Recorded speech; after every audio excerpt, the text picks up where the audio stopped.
يعني ايه الحكة T أو glottal T sound? It means a quick pause made by closing your vocal cords. معناها وقفة سريعة بإغلاق للأحبال الصوتية فجأة.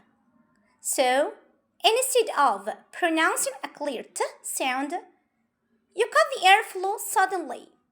وبدل ما إن أنا أنطق شكل T بشكل صريح وواضح، أقدر إن أنا أعمل وقفة وأنا بنطقه. For example, button, button.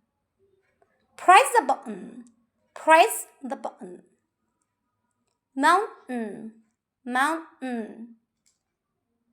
She climbed the mountain. She climbed the mountain. Important, important. It's important to learn. It's important to learn. Cotton, cotton. The shirt is cotton. The shirt is cotton. Forgotten, forgotten. I have forgotten my keys. I have forgotten my keys.